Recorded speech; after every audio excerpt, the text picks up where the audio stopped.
Assalamualaikum warahmatullahi wabarakatuh.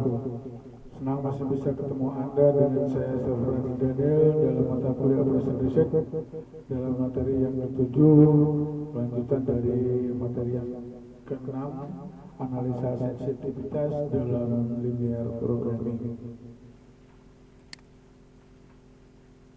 Selanjutnya pada pembahasan kali ini kita akan melanjutkan kaidah yang ketiga, perubahan pada koefisien teknis fungsi-fungsi batasan. Kita ambil contoh dengan fungsi tujuan maksimum Z 30x1, 40x2, 60x3, dan fungsi batasannya yang pertama 4x1, 5x2, 6x3 lebih kecil dari 65.000. Batasan yang kedua 4x1, 6x2, 8x3 lebih kecil sama dengan 75.000, dan x3 2x1, 5x2, 5x3 lebih kecil dari 45.000, di mana x1, x2, x3 lebih besar sama dengan 0. Selanjutnya kita lanjut saja ke tabel simplex yang pertama seperti ini, min 30, min 40, min 60, NB nya 0, X4 4 5 6 1 65.000, X5 4 6 8 1 di X5 75.000 di NB, X6 2 5 5 dan 1 di X6 NB nya 45.000. Selanjutnya seperti biasa kita selesaikan dengan memilih langkah keempat, yaitu kolom kuncinya pada X3 yaitu min 60 karena negatif terbesar. Setelah kita tentukan langkah keempat, langkah kelima kita menentukan kolom kunci, kita hitung indeks terkecil terletak pada baris X6, maka X6 adalah baris kunci, dan seterusnya kita hitung langkah ke-6 dan ke-7, dan akhirnya kita selesai dengan masukkan ke dalam tabel simplex yang kedua.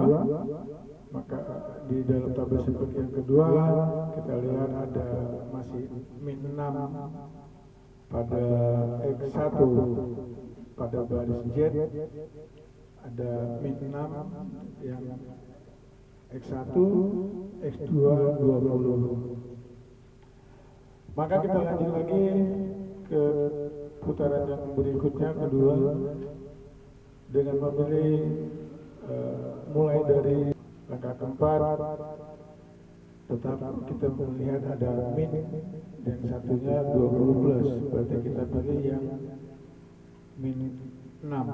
Jadi X1 adalah kolom kunci, dan seterusnya kita hitung indeks, maka dapatkan baris kuncinya adalah X5. Dan kita hitung langkah 6 dan langkah ke-7, dan kita lanjut ke tabel 3. Nah, pada tabel 3 tidak ada lagi yang bertanda negatif, artinya tabel ini sudah optimal. Setelah tabel optimal, maka kita lihat di kolom NB ada X1 3750, ada X3 7500, dan ada X4 5000. Jadi kombinasi optimalnya yang ada adalah X1, X2 nya 0, X3 nya 7500, dan Z nya adalah 562.500. Selanjutnya, setelah kita mendapatkan data-data optimal ini, kita lihat di situ ada starting solution yang berwarna kuning, 1, 0, 0, min 2, 1/4, dan min setengah, 2, min 2, dan 1. Itu untuk starting solusinya. Selanjutnya kita cari masalah dualnya dengan minimum jack adalah 65.000 Y1 diambil dari NB ini 65.000 Y1, 75.000 Y2, 45.000 Y3. Dan untuk fungsi batasannya adalah ini 456, jadi di sini ke bawah 456, 468, 468, 255, 255, dan ini 30, 40, 60 dari sini, dari Z maksimum 40, 30, 40, 60. Selanjutnya berdasarkan tabel optimal tampak bahwa X2 bukan variabel yang optimal karena di sini X2 adalah 0, tidak ada X2 di sini. Dalam hal ini disebut juga variabel bukan dasar, jadi dia tidak menjadi variabel dasar. Nilai X2 pada baris Z adalah 5.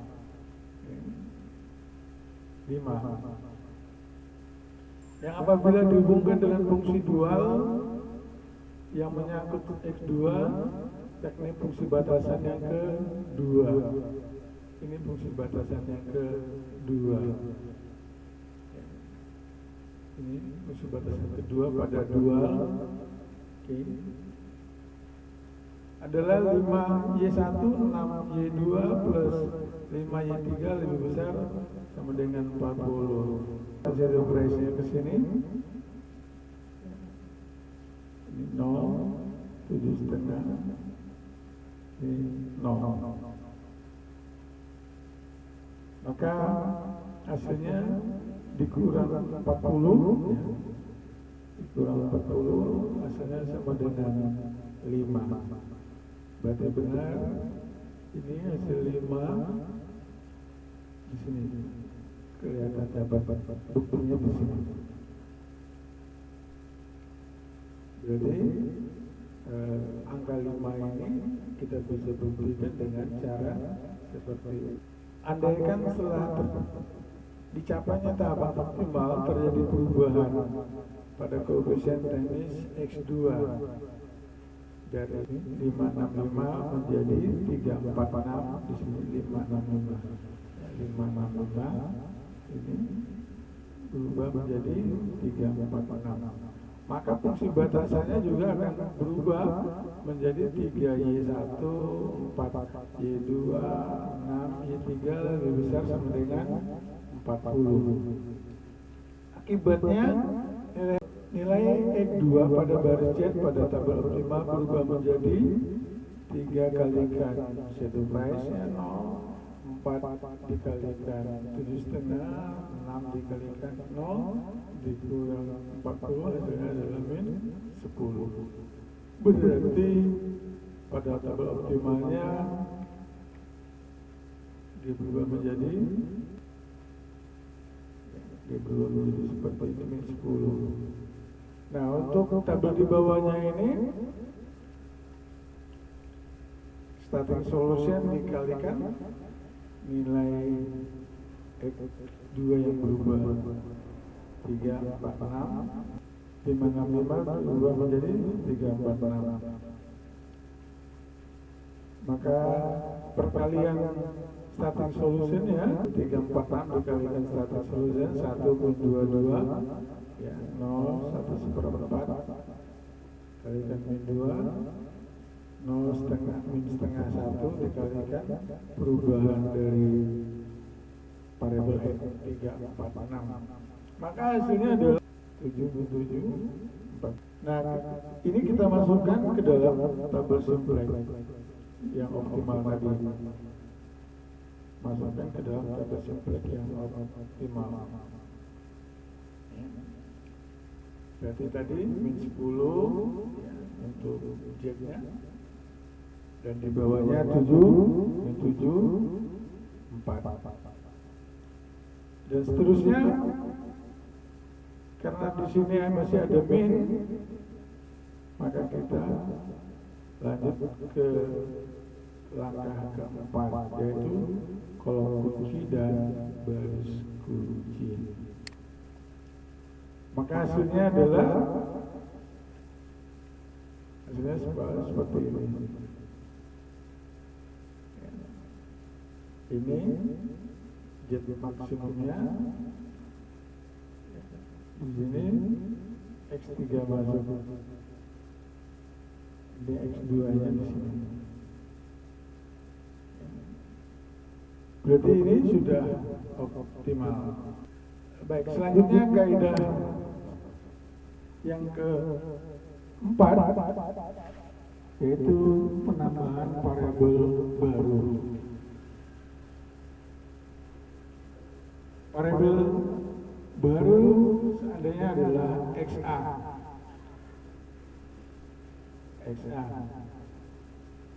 Di mana koefisien XA pada fungsi tujuannya adalah 20, koefisien XA pada fungsi batasan yang pertama atau baris yang pertama itu adalah 4, koefisien XA pada fungsi batasan kedua adalah 5, XA pada batasan yang ketiga adalah 3. Nah, ketika terjadi perubahan variabel baru, ini penambahan variabel baru, kita tidak perlu menghitung dari awal lagi, dari tahap pertama dan seterusnya, nggak perlu. Kita lanjut saja dari tabel optimal. Bagaimana caranya? Kita gunakan fungsi dual yang terkait dengan XA. Berarti ini adalah 4Y1, 5Y2, 3Y3 lebih besar sama dengan 20, karena fungsi dual lebih besar sama dengan 20. Dengan nilai dual optimal, Y1 adalah Y0, Y2 7,5 dan Y3 adalah 0. Ini tidak lain dan tidak bukan adalah SP, shadow price. Kita masukkan angka shadow price ke dalam rumus dual ini. Kita masukkan ke sini. Angka 4 dikalikan 0, 5 dikalikan 7,5, 3 dikalikan 0, hasilnya adalah 37,5, lebih besar dari 20. Ternyata memenuhi fungsi dual di atas, lebih besar dari 20. Ini 20. 37,5 itu kan lebih besar dari 20. Ini lebih besar dari 20. Berarti memenuhi ketentuan fungsi dual di atas, sehingga penambahan XA tidak mempengaruhi penyelesaian optimal karena nilai koefisien baris tujuan tetap positif semua atau tidak ada yang negatif.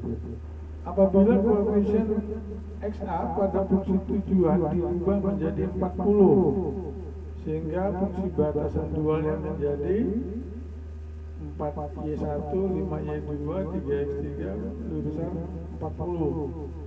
Maka fungsi batasan tersebut dilanggar karena perkalian dengan shadow price hasilnya adalah 37,5 adalah lebih kecil dari 40. Maka ini melanggar ketentuan. Dia harusnya lebih besar dari 40. Nilai-nilai pada kolom XA adalah sebagai berikut. Ini Z-nya tadi 4, 5, 3 dikalikan dengan shadow price dikurang dengan 40. Seandainya ini 40 tadi kan rumus ini 40 ini. Maka hasilnya adalah min 2,5. Untuk baris Z di kolom XA min 2,5. Terus kita cari X berikutnya, yaitu pada X4, X1 dan X3 sebagai berikut. Nah, ini starting solution. Kita kalikan ini 4, 5, 3 vektornya jadikan vektor 453, hasilnya adalah 0,14 setengah. Jadi parabel X4 untuk X4, X1 dan X3 di kolom XA itu 0,14 dan setengah. Ini hasilnya ya, XA. Jadi ini tadi, jadi di sini kita lihat static solutionnya dikalikan dengan XA ya, di 453, hasilnya adalah 0,14 setengah. XA untuk tabel optimal. Jadi di sini kita masukkan ke dalam tabel min setengah, tadi yang ini kita cari min 2 setengah, min 2 setengah ini 0,14 setengah dari sini 0,14 setengah masukkan ke dalam ini. Jadi kita tambah satu kolom lagi di tengah-tengah ini ya, di tengah ini kita cari tambah kolom karena kita menambah variabel baru tadi XA, tambah di sini ini geser aja, ambil celah antara X3 dan X4 dimasukkan XA. Nah setelah XA masuk ke dalam tabel ini, apakah dia sudah optimal? Belum, karena di sini masih ada min. Di sini masih ada min. Maka kita lanjut selesaikan ini. Bagaimana kita menyelesaikannya? Ya seperti biasa, ini menjadi kolom kunci karena ini min. Ya, ini min dan seterusnya kita pilih baris kunci. Nah, ternyata baris kuncinya ada di X3. Ini kolom kunci, ini baris kunci, dan seterusnya kita hitung langkah 6 dan langkah 7. Selesai kita hitung, kita masukkan ke dalam tabel ini. Ini adalah tabel optimal. Berarti di sini bisa kita simpulkan adalah X1-nya 0, XA-nya 15.000, X4-nya tidak kita pakai nanti, dan NB maksimumnya adalah 600.000. Selanjutnya kaidah yang kelima, penambahan batasan baru. Penambahan batasan baru, apakah batasan baru tersebut dipenuhi oleh jawaban optimal? Jika iya, maka kita tidak perlu diperhatikan. Jika saja semuanya memenuhi syarat optimal. Jika tidak, maka batasan baru tersebut harus dimasukkan ke dalam masalah. Contoh penyelesaian optimal di kolom NB, X1 adalah 3750, X2-nya 0, dan X3-nya adalah 7500. Apabila ditambahkan batasan baru, bentuknya adalah 5x1, 3x2, 7x3 lebih kecil sama dengan 75.000. Ini adalah batasan baru. Saya ulangi, ini adalah batasan baru 5x1, 3x2, 7x3 lebih kecil sama dengan 75.000. Maka jawaban optimal tidak berubah karena kita kalikan 5 dikali X1 yaitu 3750, 3 dikalikan 0, X2 nya 0, 7 dikalikan 7500 sama dengan 71.250, di mana 71.250 itu lebih kecil dari 75.000. Berarti nggak ngaruh. Ini tidak perlu berubah. Ya. Tapi bila batasan baru tersebut berubah, yang 75.000 itu berubah menjadi 67.000. Seandainya kita ubah menjadi 67.000. X1, X2, X3-nya di rumusnya tetap 5X1, 3X2, 7X3 lebih kecil sama dengan 67.000. Maka perlu diolah lagi karena jawaban optimal yang ada tidak memenuhi syarat lagi, yaitu 71.250 itu lebih besar dari 67.000. Berarti tandanya harusnya lebih kecil seperti ini memenuhi syarat lebih kecil dari nilai ini. Jadi harusnya lebih kecil dari nilai ini. Sementara ini 67.000 itu lebih besar, berarti tidak memenuhi syarat. Nah, kalau tidak memenuhi syarat seperti ini, maka harus diselesaikan. Caranya dengan meletakkan begitu saja batasan baru tersebut pada tabel optimal. Ini ya, kita tambah di bawah ini. Nah, ini tabel optimal yang terakhir tadi ya. Di sini ya. Kita tambahkan di sini X7. Nah, kita masukkan angkanya tadi 537. 537 kita masukkan di sini. Ini ya. 537. 537 kita masukkan di sini, dan ini MB-nya 67.000. Nah, setelah kita masukkan seperti ini, ternyata ini tidak memenuhi syarat karena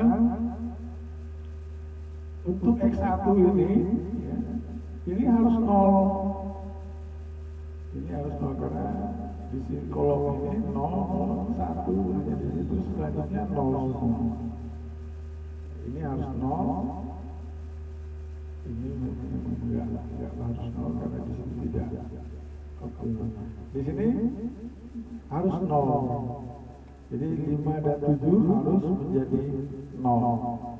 Bagaimana caranya? Ini harus menjadi 0. Caranya adalah sebagai berikut. Tabel di atas perlu dimodifikasi karena X1 dan X3 pada baris ke-7 harus 0. Dengan menambahkan min 5 untuk X1 ditambah 0 ditambah min 7 untuk X3. Di sini ini ditambah min 5 untuk yang ini, dan untuk yang kolom ini ditambah min 7, ditambah nilai persamaan X7, tambah nilai persamaan X7. Seperti apa? Jadi seperti ini. Jadi yang diambil itu hanya yang saya kasih tanda merah ini, ya. Tanda merah ini saja. Jadi yang ke atas enggak Z, enggak X4 enggak.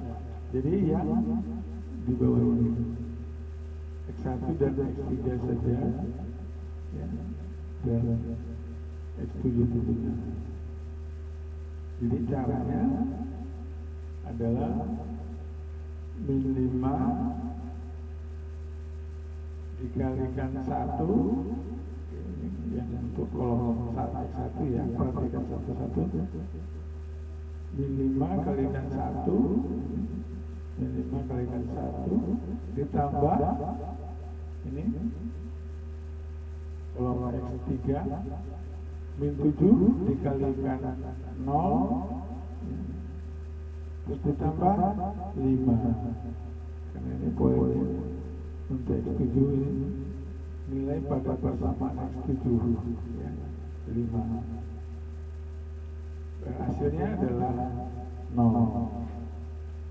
Dan untuk kolom kedua sama, min 5 dikalikan persamaan X1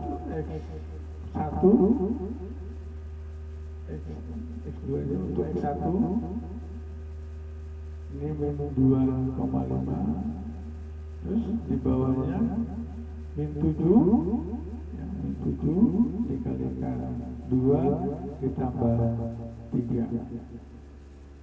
Jadi untuk baris yang pertama, yang merah yang ini semuanya dikalikan min 5. Ini dikalikan min 5. Ini untuk yang X1.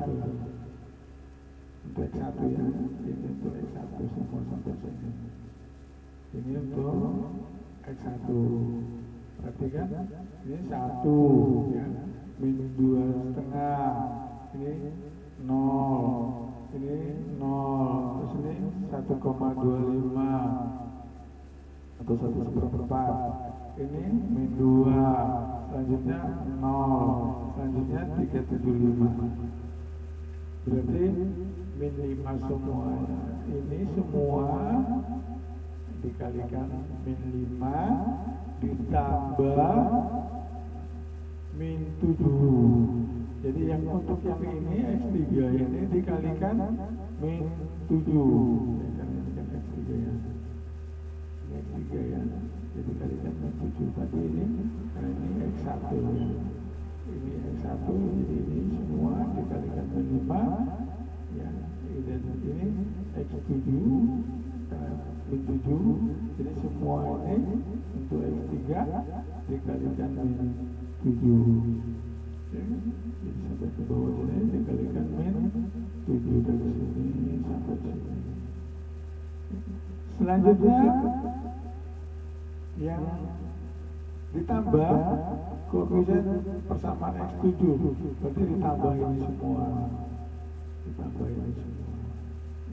Ini tambah 5, tambah 3, tambah 7, tambah 0, tambah 0, tambah 0, tambah 1 ya, untuk kolom itu. Terus untuk kolom B nya ditambah 67.000. Nah, begitu caranya. Ditambah dikurang min X5 dikali persamaan X1 ya, dikali persamaan X1 itu persamaan X1 ditambah min 7 dari mana? Dari sini. Jadi min 7 dikalikan persamaan X3 semuanya, terus ditambah X7. Ini X7 semua. Oke ya. Jadi silakan ada untuk bermodifikasi. Tapi intinya kalimatnya seperti itu. Supaya ada paham aja.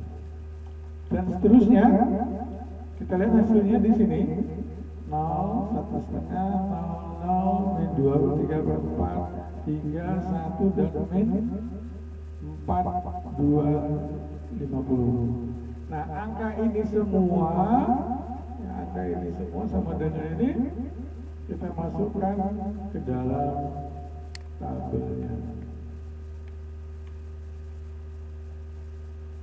Kita masukkan ke dalam tabelnya. Jadi di sini kita masukkan ke dalam tabel 0, 1,5, 0, min 2/3, 3/4, min 2, 3/4, 3, 1 dan min 4.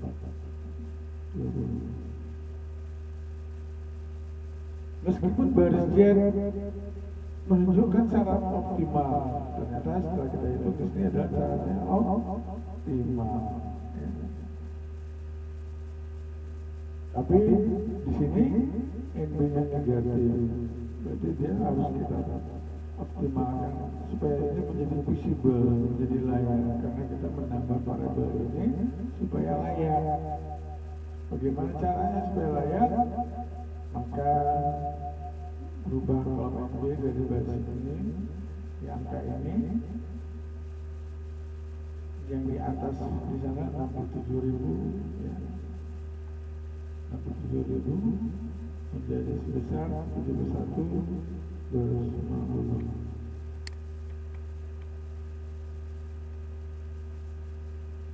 Bisa sini karena hasilnya adalah sehingga nanti dia menjadi 0.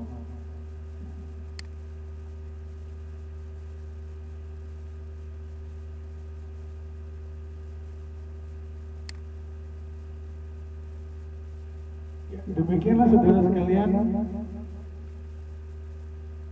materi tentang analisa sensitivitas, ya. Bagaimana pengaruhnya semua jika ada 5 perubahan dan kaidah, ya. Satu persatu sudah kita bahas. Terima kasih. Assalamualaikum warahmatullahi wabarakatuh.